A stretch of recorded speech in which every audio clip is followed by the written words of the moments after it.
কথা বলে যে অনেক বড় সংকটের মধ্যে আমরা আছি। এই সংকট বৈতরণী প্রধানত ভারতীয় আধিপত্যবাদের ষড়যন্ত্রের কথা বলেছেন। ভারতীয় আধিপত্যবাদ আমাদের এই পরিবর্তনকে একেবারে স্বীকার করতে চায় না, মাঝে আমাদেরকে একদিনে ধ্বংস করে দিতে চায়, এবং সেই জন্য যা যা করবার দরকার সব তারা করছে। এই ছিল তার কথা, এবং এই জন্য উনি বেশ চিন্তিত। উনি চাইছেন যে এই জন্যে সমস্ত জাতির ঐক্যবদ্ধ হওয়া দরকার, রাজনৈতিক দলগুলোর মধ্যে ঐক্যবদ্ধ হওয়া দরকার, কিন্তু দিন দিন এই ঐক্যটা দুর্বল হচ্ছে। এই জন্য উনি চিন্তিত, উনি বেশ খানিকটা হতাশ। আমরা আমাদের পক্ষ থেকে বলেছি যে না, এই প্রশ্নে আমরা সবাই এক থাকবো। আমাদের ডিফারেন্স যেটা থাকবে, সলিম ভাই যেটা পরে বললেন যে যেরকম করে ডাইভার্সিটি অ্যান্ড ইউনিটি হবে, আমাদের মধ্যে মত পার্থক্য থাকবে, কিন্তু মূল জাতীয় ইস্যুগুলোতে আমরা ঐক্যবদ্ধ থাকবো, সেই বিষয়গুলোটাকে বলেছি। উনি মোটামুটিভাবে আশ্বস্ত হয়েছেন।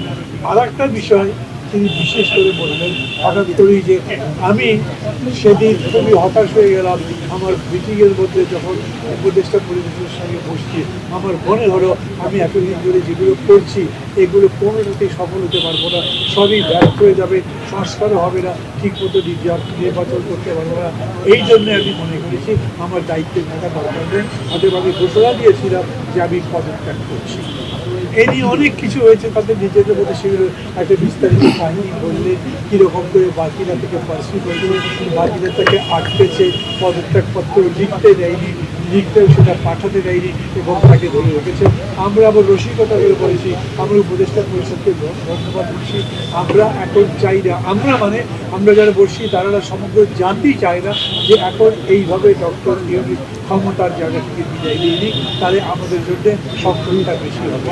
এই ব্যাপারেও আমরা বলেছি বেশি করে রাজনৈতিকভাবে তাকে ইনভলভ হতে হবে, কথাবার্তা বলতে হবে, ডিসকোর্স হতে হবে, এবং কী কর্মসূচি তিনি নিতে চাচ্ছে সেইটা বলতে হবে। বেসিক্যালি যেহেতু রাজনীতিটা হচ্ছে নির্বাচন সামনে, সেই নির্বাচনের রোডম্যাপ তার বলা উচিত, এবং তিনি কীরকম করে নির্বাচন করতে চান, তার ডেডলাইন কবে, সেই সম্পর্কে তার বলা উচিত। উনি খুব স্পষ্ট করে বলেছেন, প্রথম বলেছেন যে কম যদি সংস্কার হয়, আমি তো বলেছি তাহলে ডিসেম্বর, আর যদি বেশি সংস্কার হয় তাহলে জুন। এর মধ্যে আমরা আলোচনা করে যেগুলোটা করতে পারি, কিন্তু আমি লিখে দিচ্ছি, দরকার লাগলে পদত্যাগপত্র হিসেবে লিখে দেবো যে জুনের পরে কোনোভাবে এটা গড়াবে না, তার আগে নির্বাচন হবে।